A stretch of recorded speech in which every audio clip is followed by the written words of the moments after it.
Mini amame fa kwanya we so na me na wase na me ma wakwaba. Eha agenda TV Ghana besro se na dey kan okisa channel we ya obe subscribe na wa like video we e amame.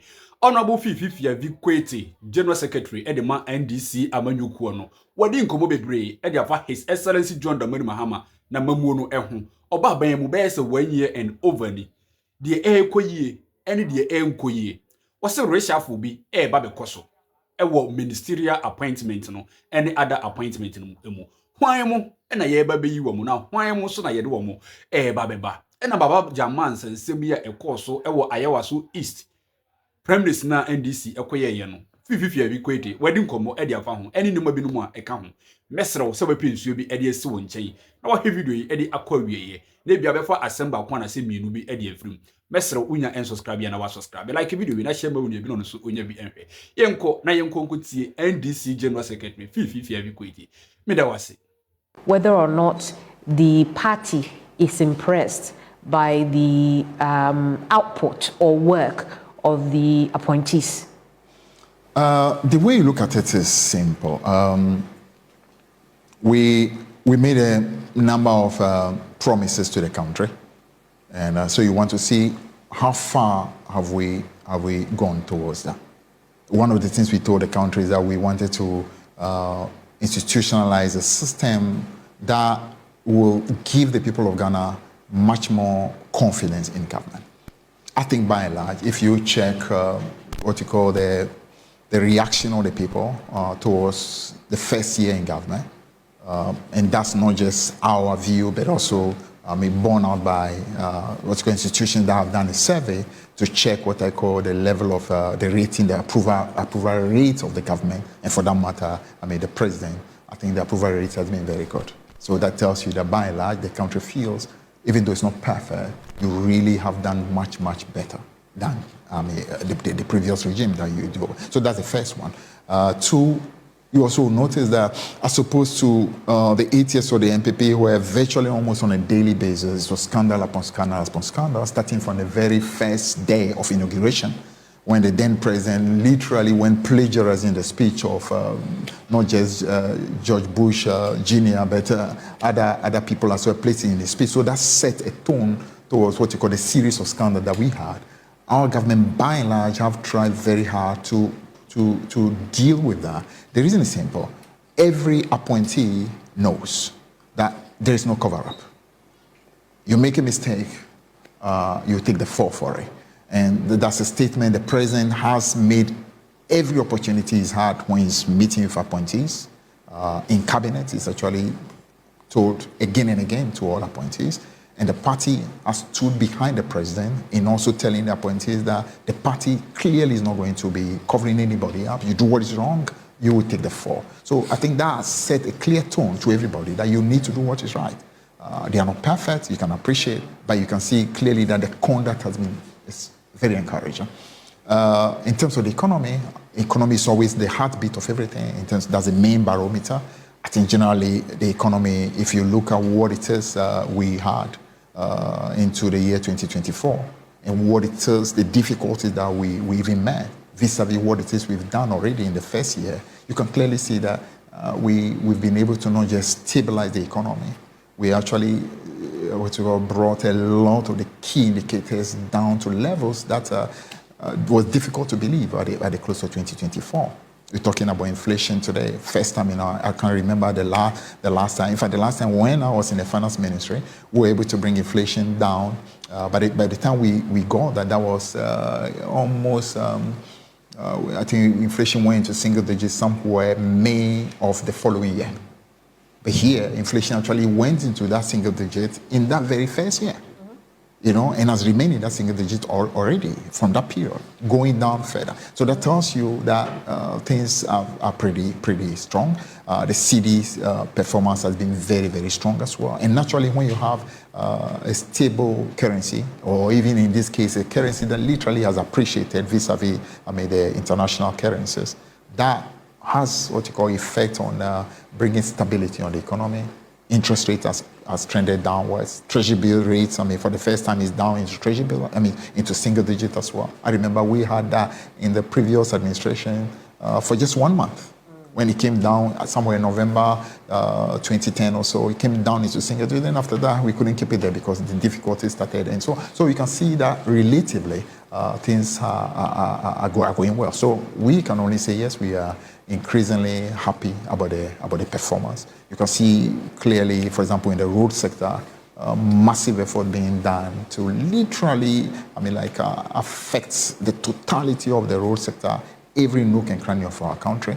And as the Chinese will tell you, you want to bring a transformation to a place, what you do is to build a road. Because the moment you build a road, it changes the dynamics. The economy transforms immediately. Opportunities are created. And so that, another very great one. We see what's happening in the local government sector. For example, with what you call the market that are being built virtually in every district in the country. That's massive. Effort that's been made to ensure that these districts start to get what you call resources for their development. If you're talking about the genuine development of the country, it's not what happens in Accra or what happens in a major city, but what is happening in every district of the country. And if you are having resources being taken down to those districts, that's a law. And remember, in the NPP, what they did was to monopolize those resources in Accra and then allow what I call all kinds of characters working in partnership with the people in government, using procurement to literally amass wealth for themselves and share with themselves. We are saying that, listen, 80% of resources, instead of keeping in Accra, let it go down to every district. That is massive. It is courage, it is commitment, it is love for country to be able to get that done. Yeah. So the country as a whole is seeing that commitment towards transformation, towards development. And I tell you, this is even just the beginning. We are now about to really start going to the second gear, the third gear, and take the country to the place we promised. And back to the issue of Ayawaso East, right? Another interpretation of that will be that the NDC could not uphold the rule of law, and what you did was to pick your seat over the law. Over which law? Over the law that if the committee had found that indeed there was voter inducement, then somebody or some people had broken the law. But you decided that irrespective of it, because we do not have time, let's present a candidate. So you pick the seat over upholding the law. It's not as simple as that. Okay. Because don't forget, I always explained to you that we're talking about something that really is a very pervasive practice. There's no member that is in parliament today who will tell you that they do not have to engage in this same practice in their primaries. There's no one. I'm a politician and I know. And they also know. And it's not only that. Even the political parties themselves, in the conduct of sometimes our elections, we are compelled to resort to some of this. Why? Because that is what the society has accepted now. So people literally tell you that if you don't do this, you are not going to vote. So somehow I'm telling you that it's a society-wide issue and therefore must be approached from that bigger perspective. Right. Two, if we want to resolve this issue, the best way to do it is to look for comprehensive solution. Right. So simply scapegoating one or two individuals it doesn't resolve the issue. But someone would say that you missed the opportunity to do that, to be different. Not at all, not at all. Okay. In the first place, don't forget, Baba Jamal as an individual won, absolutely had some penalty. The fact that his appointment had been terminated by the president, that's right. One.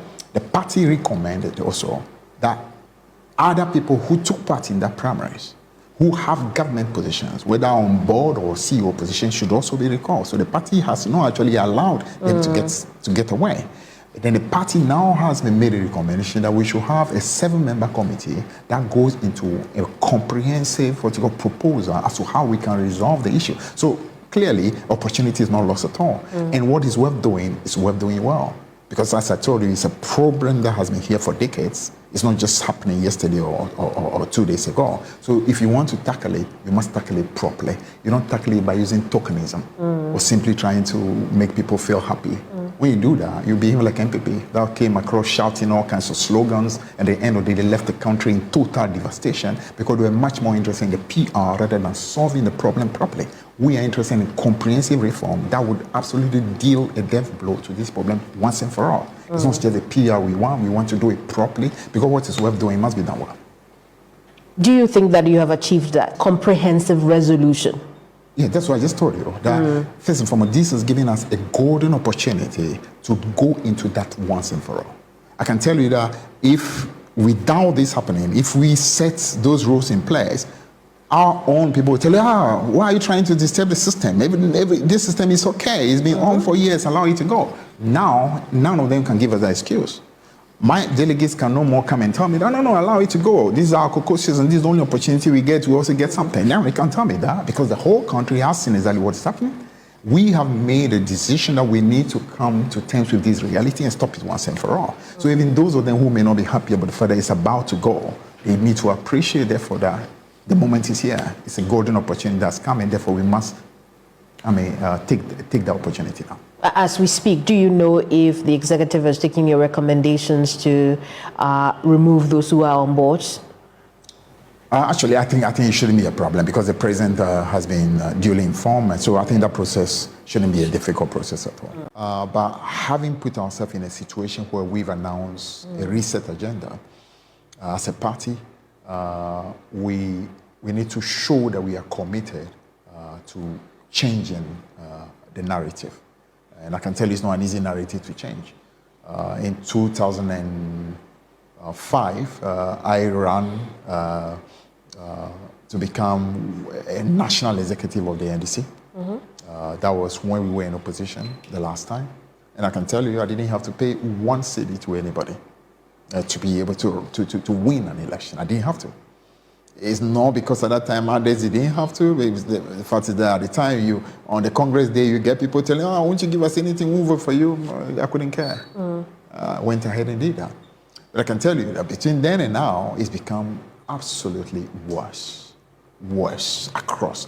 So we felt something needed to be done about it. Sometime in before 2016, the party took a decision which decision actually brought a solution to this. Okay. And that decision was simply to have a delegate system that was much more universal. So I can tell you that I ran then as a member of parliament when I was doing my primaries for elections 2016. My primaries, I didn't give one dime to anybody. Why? Because the delegates were so massive that you didn't have to. You couldn't even give money to anybody, even if you wanted to, because there were simply too many. And that decision, I think, was a solution. But sadly, what happens is this: when you lose an election, people look for all kinds of reasons why you lost. And people with vested interests who wanted this delegate system to come back, money to convince leaders of the party at the time that no, the taking away of the delegate system was the reason why we lost. I still believe that was an absolute fabrication and a lie. And somehow the party caved into that, maybe because we're in opposition. And I would think that decision of the party to cave in and allow this delegate system to come back is the reason why it has now gained even far more momentum. So the also East thing gave us what I call a golden opportunity to want to start the process towards resolving this once and for all. But while we're on the issue of appointments, is the government due for a reshuffle? Do you think? It's always important that despite the fact that things have gone on very well in the first year, the president, who is a leader, would always want to see where things can still be done better.